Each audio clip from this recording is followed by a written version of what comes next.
ఇంట్లో వైఫ్ కూడా పాడతారా?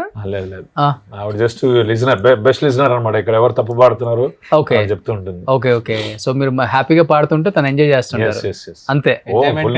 ఇక్కడ తప్పు పాడారు, ఇక్కడ తప్పు పాడారు, ఇలా నుంచోవాలి, ఇలా నుంచోవాలి, ఓకే అదే ఉంటుంది ఎక్కువగా. అమ్మ కాస్త అప్రిషియేట్ చెయ్యమ్మా అంటే ఇలాంటివన్నీ చేయండి, నువ్వు తప్పు పాడుతున్నావు అది చెప్తున్నా కరెక్ట్ చేసుకో అంతే. అంతే తప్పిస్తే అమ్మ బాగా పాడైనా లేదా అంటే నేను అవన్నీ చెప్పను, ఉన్న తప్పు చెప్తున్నా కరెక్ట్ చేసుకో. ఓకే, మీ ముగ్గురులో ఎవరు తప్పులు ఎక్కువ పడేవాళ్ళు?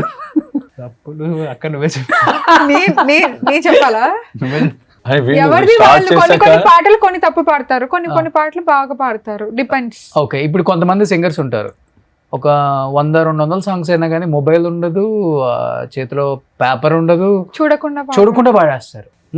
Any song okay, great. ఎన్ని సాంగ్స్ పాడతారు చూడకుండా మీరు? నేను ఆల్మోస్ట్ తెలుగులో ఈజీగా నేను పాడేవి ఈజీగా 2,000-3,000 వితౌట్ సింగ్ పాడతాను. 2,000-3,000 సాంగ్స్ పాతవి కూడా? ఓకే, చాలా బాగా. నేను ఇప్పుడు మీరు నా ప్రోగ్రామ్స్ అన్నింటి యూట్యూబ్ లో కూడా చూడండి, నేను ఏది చూడకుండానే పాడతాను.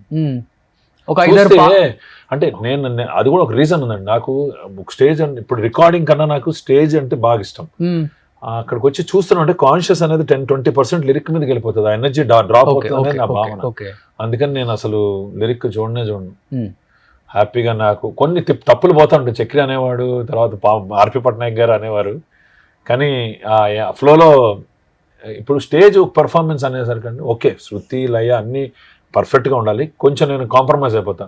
ఒక పబ్లిక్ పర్ఫార్మెన్స్ పెద్దది ఉంది అనుకోండి, టీవీ టెలికాస్ట్ ఉన్నప్పుడు కొంచెం కాన్షియస్ అవుతాము. అదర్వైజ్ ఈవెన్ దో కొన్ని షోస్కి టీవీ టెలికాస్ట్ ఉన్నా కూడా ఆ త్రో ఎక్కడైనా అంత 100% సింక్ పర్ఫెక్షన్ స్టేజ్ మీద రాదండి. అవును, రికార్డింగ్ ఉన్నంత టైం ఇక్కడ రాదు.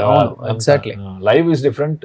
ఇది కాన్ఫిడెన్స్ కూడా ఎక్కువ ఉంటుంది. అవును, ఆడియన్స్ హై కాంటాక్ట్ ఉంటుంది. నేను అందుకని జనాల్లోకి వెళ్ళిపోవడము, ఇవన్నీ కొన్ని మాస్ సాంగ్స్ ఎక్కువ కదా నేను. అందుకని ఏదైనా ముఠా మేస్త్రి కానీ, బాలయ్య గారి సాంగ్స్ కానీ, ఎవరిది తీసుకున్న హై పిచ్ సాంగ్ ఏది తీసుకున్నా కూడా అలా వెళ్ళిపోయాడు అనమాట. ఓకే, నా ఫస్ట్ సాంగ్ నుంచి అంతే. నేను పెళ్లికి రెడీ సాంగ్ కూడా అప్పుడు వాడే ఉన్నది అదొకటి. అది తర్వాత దానికన్నా నాకు బాగా ఇష్టమైంది చుక్కలో చంద్రుడు. ఓకే, వర్ధమాన గాయకుల్లో ఏఎన్ఆర్ గారికి పాడిన ఒకే ఒక గాయకుడు నేను. ఏ సాంగ్ అది? Everybody let's pump this party rock your body with me అని పాట ఉంది కదా. మళ్ళీ మళ్ళీ రాధా అంట ఈ క్షణం నచ్చినట్టు నువ్వుండరా, యవ్వనం అంటేనే ఓవరం, తప్పు ఒప్పు తేడాలే లేవురా, చిన్న మాటని చెవిన వెయ్యని నిన్ను నువ్వే నమ్ముకుంటే నింగి వంగదా, విన్న మాటని విప్పి చెప్పని బ్రతుకుతూ బ్రతకనిస్తే నువ్వు దేవుడే. Everybody let's bump this party rock your body with me. Wow. ఇప్పుడు కొంతమంది సింగర్స్ స్టేజ్ మీద పర్ఫార్మెన్స్ చేసేటప్పుడు ఎక్కడ నిలబడి ఉంటారో అక్కడే ఉంటారు వాళ్ళు, కనీసం ఒక హ్యాండ్ మూమెంట్ కూడా ఇవ్వరు. అది షయ్యో లేకపోతే ఉంటుంది. కానీ సింహ గారు మీరు ఫస్ట్ నుంచి నేను అబ్జర్వ్ చేస్తున్నాను, అసలుకి ముందు 1000 మంది ఉన్నారా 2000 మంది ఉన్నారా అసలు మీ మైండ్లో ఉండదు. నేను సింగింగ్ చేస్తున్నాను, అందరూ ఎంజాయ్ చేయాలి, డాన్స్ చేయాలి అని వాళ్ళ మధ్యలోకి వెళ్ళిపోతారు. ఇది నేర్చుకున్నారా వేరే వాళ్ళ దగ్గర నుంచి ఈ ఫార్మేట్, లేకపోతే ఇలా ఉంటేనే మనకి షోస్ ఎక్కువ వస్తాయి, ఫ్యాన్ బేస్ ఎక్కువ పెరుగుతుంది, లేకపోతే హీరోస్ రికగ్నైజేషన్ పెరుగుతుంది, డైరెక్టర్స్ అటెన్షన్ ఎక్కువ ఉంటుంది అనేది చూస్తూ ఉంటాం కదండి. కొంతమంది ఇంటర్నేషనల్ పర్ఫార్మెన్స్, నేను మైకేల్ జాక్సన్కి వీరవాన్ని, అలానే ఆ లెవెల్ పర్ఫార్మెన్స్ అనేది కాదు అతనిది, ఆయన difference. But he always thinks of something unique. నేను కూడా అలాగే, ఇప్పుడు నేను టీవీ షోస్ ఏ కాంపిటేటివ్ షోస్లోనూ పర్ఫామ్ చేయలేదు. ఓకే, ఎందుకంటే నేను సంగీతం నేర్చుకోలేదు అంత, నా మీద నాకే అంత కాంపిటీషన్లో డెఫినెట్లీ నేను గెట్ ఆన్ అవ్వలేను. ఎందుకంటే ఐ నో మై ఫ్లాస్, నా స్ట్రెంగ్స్ నా వీక్నెసెస్ నాకు తెలుసు, సో నేను అంత చేయలేను. So but when I come to the show how I am unique, I always think about my uniqueness. Everybody will sing good, everybody is a good singer. What is unique in me? God has given me, my asset is my voice అని నేను అందరు అంటారు. నేను కూడా కొంచెం బోల్డ్ ఉంటుంది అన్న భావన, ఇట్స్ ఎ గాడ్ గిఫ్ట్.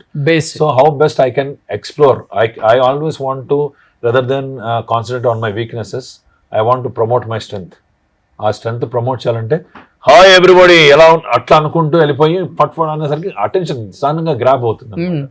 దాంతో అలా అప్పుడు ఏంటంటే త్రో అలవాటు అయిపోయి అలాగే జనాల్లో కూడా వెళ్ళడము.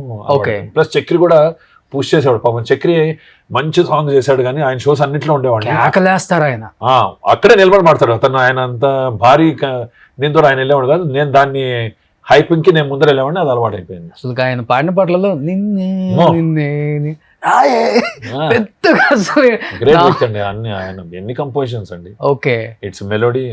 అదొక వేరే స్టోరీ. అది చక్రి గారి ఎపిసోడ్. చెప్పాలంటే తెలుగు సింగర్స్ కి కొంత గుర్తింపు ఇచ్చిందంటే చక్రి గారి పేరు అండి. నేను, గీతా మాధురి, శ్రావణ భార్గవి, మాలవిక, అంటే వాళ్ళు పాడుతున్నా అందరికి హిట్స్ ఇచ్చి అందరికి ఫిలింఫేర్ అవార్డు. ఇప్పుడు గీతా మాధురికి ఫిలింఫేర్ అవార్డు వచ్చింది.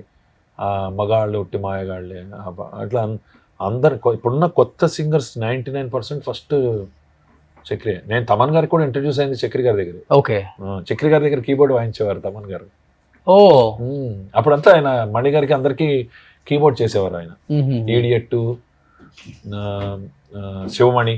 ఓకే, అనుకున్నారా తమన్ గారు ఇంత పెద్ద మ్యూజిక్ డైరెక్టర్ అవుతారని? అంటే రూమ్ లో కూర్చొని ఉండేవారు. నేనైతే అప్పుడు అంత హాయ్ సినిమా అంతవరకే మాకు ఉండేది కాదు. తర్వాత యుఎస్ లో ఆయన అప్పటికి బృందావనం చేశారు. అప్పటికి కూడా నేను ఆయన టచ్ కాలేదు. నేను కిక్ అప్పుడు బృందావనం టైంలో ఆయన యుఎస్కి వస్తున్నారు షోకి. నేను యుఎస్కి షో వెళ్ళాను. ఫస్ట్ డే రోజు నాది, సెకండ్ డే అయింది. అయితే ఆయన మొత్తం రంజిత్, రాహుల్ నంబియార్ వీళ్ళందరితో వచ్చారనమాట. సరే నేను కూడా ఉన్నాను. అక్కడికి వచ్చిన వెంటనే పాడుతున్నారు. కొన్ని ఓల్డ్ సాంగ్స్ అడిగారు. పుణ్యభూమి నా దేశము, ఆర్ఎస్కు పారేసుకున్నా, సింహ. అట్లా మళ్ళీ వి గాట్ కనెక్టెడ్ అనమాట. He felt happy and then అలా కనెక్షన్స్ ఏర్పడి ఎలా మీ సింగింగ్ అంటే మీ టీమ్స్ అంటే సింగర్స్ అందరూ, మ్యూజిక్ డైరెక్టర్స్ అందరూ కూడా ఎస్ఎస్ తమనే అనుకుంటున్నారా? లేకపోతే మీ వాళ్ళు కూడా నందమూరి తమన్,